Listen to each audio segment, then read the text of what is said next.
புளிக்கஞ்சி.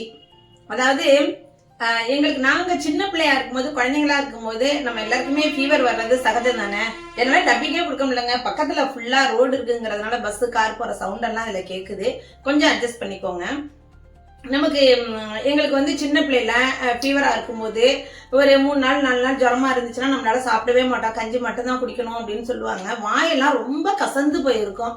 அந்த டைம்ல எங்க பாட்டி இது மாதிரி புளிக்கஞ்சி அப்படின்னு வச்சு கொடுப்பாங்க.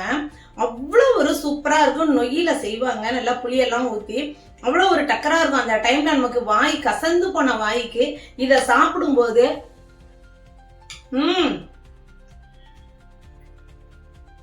அவ்வளவு சூப்பரா இருக்கும். இப்ப நான் இதை சாப்பிடும்போது என்னோட சைல்ட்ஹுட் ஞாபகம் தான் வருது எனக்கு. எங்க பாட்டி செஞ்சு கொடுத்த அந்த புளிக்கஞ்சி, எங்க ஆத்தா, பாட்டின்னு சொல்றோம்னா ஆத்தா செஞ்சு கொடுத்த அந்த புளிக்கஞ்சி ஞாபகம் தான் எனக்கு வருது. இதே மாதிரி ஒரு சின்ன கிண்ணத்துல போட்டு ஸ்பூனை போட்டு சாப்பிடுங்க சாப்பிடுங்கன்ட்டு சொல்லுவாங்க.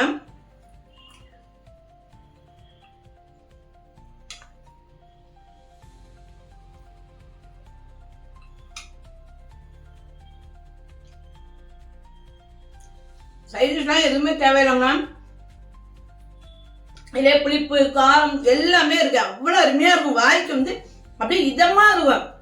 அப்படியே சுட சுட இதை சாப்பிடும் போது நமக்கு ஜுரமே விட்டு போயிடும். ஜுரம் அடிக்கிற ஜுரம் கூட நமக்கு விட்டு போயிடும். அந்த அளவுக்கு இருக்கும். அவ்வளவு ஒரு அருமையான இந்த ரெசிபிய உங்கள்கிட்ட நான் ஷேர் பண்றதுல நான் ரொம்ப சந்தோஷப்படுறேன். கண்டிப்பா இந்த ரெசிபியை நான் லாங் வீடியோ அப்லோட் பண்றேன். இதே மாதிரி இன்னொரு ரெசிபி கூட ஒண்ணு இருக்கு. அந்த ரெசிபி நான் இன்னொரு நாளைக்கு நான் வீடியோ போடுறேன்.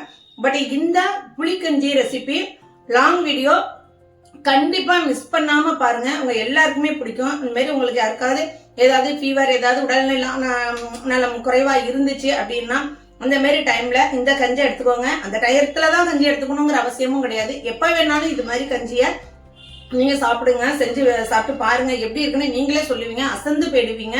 இந்த புளிக்கஞ்சி எங்க பாட்டி ஞாபகம் எனக்கு வருது. இதை சாப்பிடும் போது எனக்கு எங்க பாட்டி ஞாபகம் வருது. கண்டிப்பா உங்களை பின்னாடி உங்களோட லைஃப் அதாவது இழுத்துட்டு போகும். உங்க அம்மாவோ உங்க பாட்டியோ உங்க கொள்ளு பாட்டியோ உங்களுக்கு செஞ்சு கொடுத்த அந்த ஞாபகம் உங்களுக்கு கண்டிப்பா வரும். இது கண்டிப்பா மஸ்ட் ட்ரைங்க. அவசியமா செஞ்சுப்பாங்க. அவ்வளவு ஒரு அருமையான இந்த புளிக்கஞ்சி ரெசிபி வீடியோ அப்லோட் பண்றேன். மறக்காம பாருங்க. இது அவ்வளவு டேஸ்டா இருக்கு. குழந்தைங்களுக்கு செஞ்சு கொடுங்க, பெரியவங்களுக்கு செஞ்சு கொடுங்க. அட்டகாசமான இந்த புளிக்கஞ்சி ரெசிபியை நான் ரொம்ப டேஸ்ட் பண்ணி அருமையா உட்கார்ந்து சாப்பிட போறேன். ஓகே, பாய்.